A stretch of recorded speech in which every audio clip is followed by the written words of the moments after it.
What's up, everybody? Welcome back to the channel. I am Power Sports Steve, and today we're again here at Extreme Power Sports in Opelika, Alabama.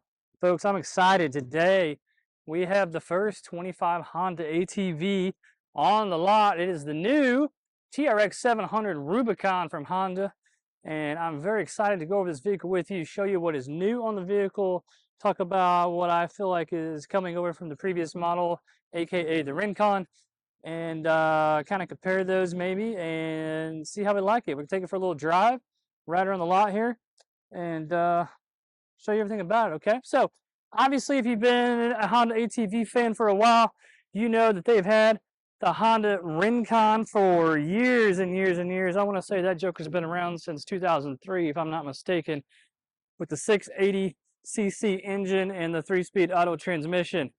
This new model, dubbed the 700 Rubicon, is a carryover engine and transmission. I'm told there's some changes to the transmission.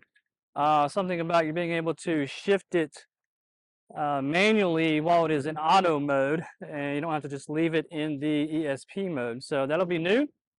Obviously, you see this thing has a new look. It's got bigger tires. We'll talk about 26-inch tall tires on new wheels, 14-inch wheels, of course.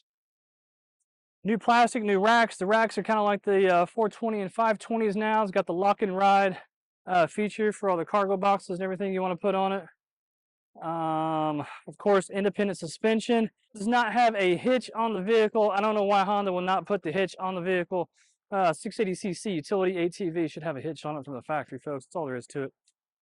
But all new look. I really like the look. Apart from maybe the headlight.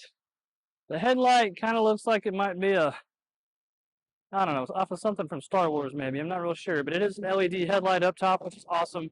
So I'm sure the thing is going to produce some good light, which is really all that matters. It doesn't really matter what it looks like, as long as it's functional, right? I mean, let's be real. That's all we care about, as long as it works. It does have a little storage box on here, kind of like the 420 and 520s, of course. Nothing's really changed there. Looks like it still has the little side cubby hole here that was on the previous model, which is cool. That's all the storage that I can find on this thing, unless there's something hiding and I don't know where it would be, okay? I've looked everywhere and I don't see any more storage. I wish that they didn't have the muffler right, literally, the muffler goes behind this plastic right here. If they didn't have the muffler right there, man, this could all be storage. That would be great, but I don't design these, so I don't get to talk about them. Again, same 3-speed auto transmission. For the most part, it looks like the gauge, or excuse me, the shift lever mechanism and everything is the same. Parking brake right here on the handlebar as well. Same light switch, high beam, low beam start that we've had forever. Again, just the drive, neutral, and reverse. Man, I really wanted to see the 700 with a DCT transmission in the low range, but we're going to have to wait on that, I guess, for some time to come. You would think with the new Rubicon name, I would have expected the DCT transmission to follow with the Rubicon name, since it's in all the others, or in the automatic 520, that is. But that's okay, no big deal. So same thing on the right. Got the auto mode and the ESP, which means obviously you can just hold it 1, 2, 3. Two-wheel drive, four-wheel drive selector. This is another thing I'm bummed about. 2025, and I don't have a locker. Not knocking that. It's not like it's a must-have for a recreational ATV or utility ATV. But the 520s all have the locker. Why can't we get it on the big bore? I don't know. I really wish we could. Take a look here at the gauges. Does have a new gauge cluster, which is nice. Kind of digging it. Of course, it tells you they're in full-wheel drive.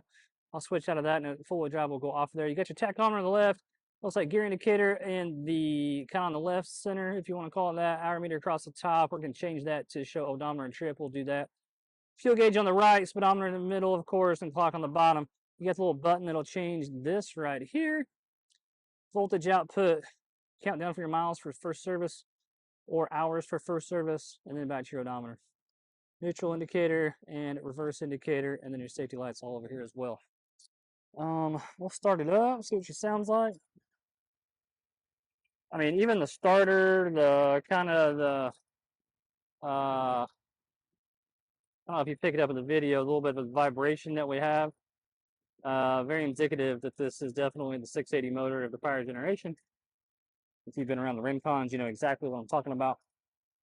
We'll get the other camera on and we're going to take this for a little drive. And I'm going to tell you why I'm going to do that here in just a second. All right, we got the chest camera on here, folks. We're going to take this thing for a drive. And I mentioned a while ago when I said I was going to get the chest cam, I was going to tell you why. And I want both hands because for some reason this model does not have power steering. Again, folks, we've got power steering options on the 420, the 520, and now we have the 700 with no power steering.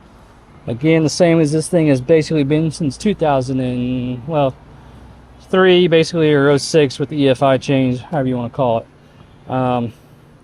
Honda, you guys got to get power steering on this. Put the hitch on it, put the locker on it, all the things. Come on. All right, let's take it for a little drive. We're going to test out that transmission option that they talk about, with the ability to shift it manually in the auto mode and see if that really is a thing. I'm curious myself. So we have this in the auto right here. We're going to shift it, put it into drive, and let's see what we get.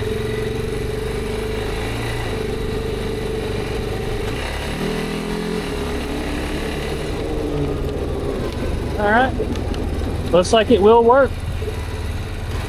Just hit it. When you're ready to get a little more aggressive, let off the throttle and it'll go back into drive. You see it changing on the dash? I don't know if you can see that in the camera. So it shows a D for drive, and we'll get going here. And it shifted to second, and we're going to downshift to first.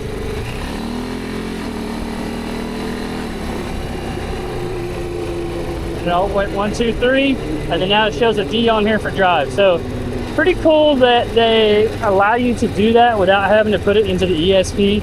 I'm a fan of that feature. I'm going to give them a prop for that one. Whereas you put it in ESP, it will hold. Like if you're in first gear, it will not shift out of first gear no matter what you do. Okay.